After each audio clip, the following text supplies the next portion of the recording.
तो कह रहा हूँ, पूछ रहा हूँ, गुड़ भात खाइए,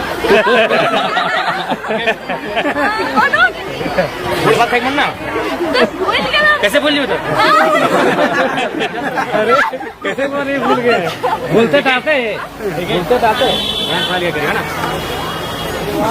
दोस्तों, जहां एक और सभी विधायक बनते ही वह अपनी संपत्ति का विस्तार करने में लग गए हैं, वहीं दूसरी ओर डुमरी विधायक जयराम महतो लगातार लोगों के बीच जा रहे हैं और लोगों की समस्याएं को सुन रहे हैं और उन समस्याओं का ऑन दी स्पॉट समाधान भी कर रहे हैं।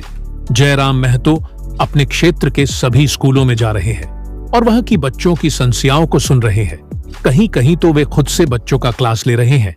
वैसे भी जयराम महतो अपनी भाषणों में कहते हैं, बाकी विधायकों का काम एक तरफ और अकेले डुमरी विधायक का काम एक तरफ। अब आगे देखना है कि जयराम महतो अपने वादों पर कितने खरा उतरते हैं। आइए आपको उनका एक वायरल वीडियो क्लिप दिखाते हैं जिसमें वे बच्चों को इंग्लिश पढ़ा रहे हैं। यानी कोई व्यक्ति है जो भगवान को पत्र लिखता है, तो जेन्युइन सी बात है, पत्र दो प्रकार के होते हैं, formal letter, informal letter.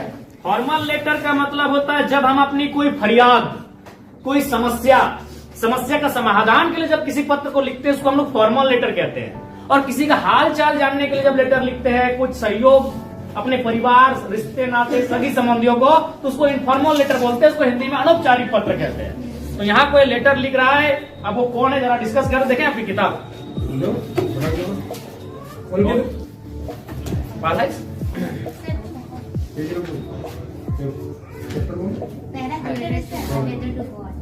Letter to God,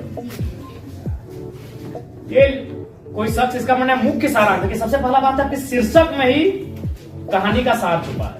a letter to God यानी भगवान को पत्र। क्या कहता है? The house the only one the entire valley sat on the rest of a low hill from the height one could see the river and field ripe corn dotted with flowers that always promised a good harvest.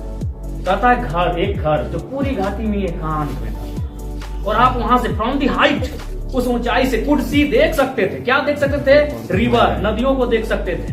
और क्या देख सकते थे? Field of ripe corn, पके हुए अनाज के खेतों को देख सकते थे। डॉटेड विथ फ्लावर्स, जिनमें फूल आ चुका था। ऑलवेज प्रोमिस्ड, हमेशा एक वादा कर रहा था। क्या वादा कर रहा था? एक गुड हार्वेस्ट, एक अच्छी फसल होगी। यानी एक घर है, एक गांव है जिसमें एक घर है जिसको आप ऊंचाई से देख रहे थे, उसके चारों तरफ खेत हैं और उसमें जो छोटे छोटे फूल हैं वो वादा कर रहे हैं कि अच्छी खेती होगी।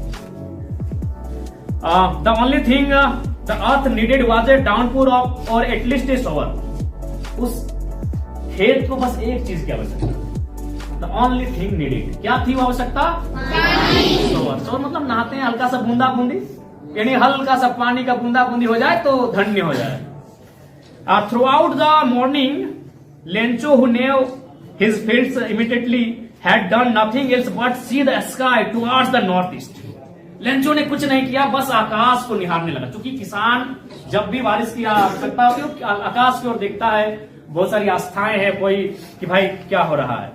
Now we are really going to get some water woman, एक महिला है जो कह रही कि नहीं अब लग रहा है बारिश होगी। We are really going to water, हम लग रहा है कि अब बारिश हो जाएगी। The women who was preparing supper, वो महिला जो शायद सपर यानी रात का खाना होता है ना, रात का खाना प्रिपेयर यानी तैयार कर रही थी, बनाते। सबसे पहली बात इंग्लिश में क्या है मालूम है कि वर्ड मीनिंग्स को कनेक्ट रखेगा। वर्ड मीनिंग्स और टेंस अगर आपका बनता जाएगा ना, तो ऐसे भी परीक्षा में क्या लिखा रहता है कि परीक्षार्थी यथासंभव अपने शब्दों में उत्तर दें। हुबहू आपको नहीं, बस मेलना चाहिए और एकदम सुंदर रहना चाहिए। तो आपको सेंटेंस और वर्ड मीनिंग आना चाहिए, आप फिर लिख लोगे। इज एम आर का प्रयोग कहां होगा, वाज वेयर का प्रयोग कहां होगा, सेल विल का प्रयोग कहां होगा, हेल्पिंग वर्ब कौन है, मेन वर्ब कौन है, सब्जेक्ट कौन है, ऑब्जेक्ट कौन है। अगर ये सारी चीजें आप पकड़ लिए तो फिर इजिली इंग्लिश आपका हिंदी बन जाएगा। तो एक महिला, the woman who was preparing supper replied, yes God willing, भगवान की। The older boys were working in the field, older यानी बड़े बच्चे, वर्किंग मतलब काम कर रहे थे, फील्ड यानी खेतों में। While the smaller were playing near the house, जबकि जो स्मॉलर यानी छोटे थे प्लेइंग खेल रहे थे, नियर यानी सामने, हाउस यानी घर के बगल में। Until the woman called to them all, और ये कब तक? जब तक उस महिला ने जो खाना पका रही थी उनको आवाज नहीं दिया, कॉल यानी बुलाया नहीं था। जब तक उसने आवाज नहीं दी थी बड़े बच्चे खेतों में काम कर रहे थे और छोटे बच्चे खेल रहे थे।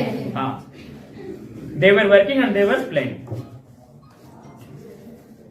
In the northeast, huge mountains of clouds could be seen approaching. Approaching मतलब क्या? Approach सामने आना, दिखना। तो फिर क्या हुआ? एक दिशा से, नॉर्थ ईस्ट की दिशा से लगा कि अब बारिश की बूंदे, बादल वो तैयार हो रहे हैं, वो दिख रहे हैं, वो सामने आ रहे हैं। The air was fresh and sweet. जो हवा चल रही है वो बहुत ही फ्रेश है और स्वीट है। The man went out for no other reason than to have the pleasure of feeling the rain on his body. क्योंकि बारिश का समय था तो फीलिंग मतलब उस बारिश को फील करने के लिए आया। बहुत इंतजार था, उत्सुक था, एक्साइटेड था। तो एक मैन यानी लेंचो हो जाता है उस बारिश को अनुभव करने के लिए। There are not rain drops falling from the sky, they are new coins. Correct, these are not rain drops. ये केवल बारिश की, रेन ड्रॉप्स यानी बारिश की बूंदे, ये केवल बारिश की बूंदे नहीं है। फेलिंग मतलब गिर रही है, फ्रॉम द स्काई, आकाश से गिर रही है। They are new coins.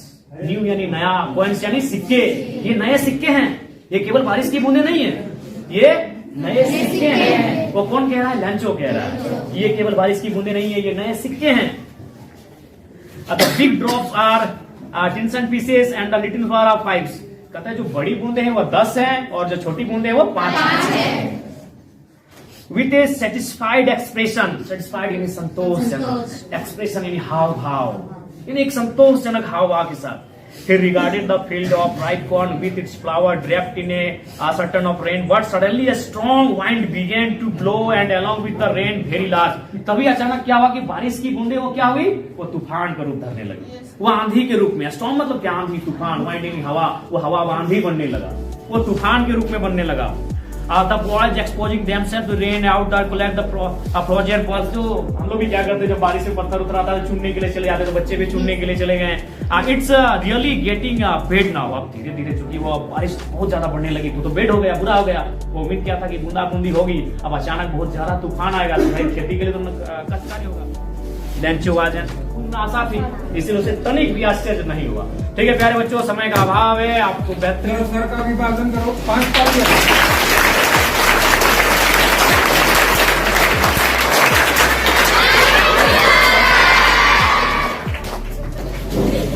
Jairam माता कैसा लगा? क्या नाम हुआ आपका? रूमी परवीन। दोस्तों, जयराम महतो से जुड़े और भी अपडेट के लिए आप हमारे चैनल को सब्सक्राइब कर लें।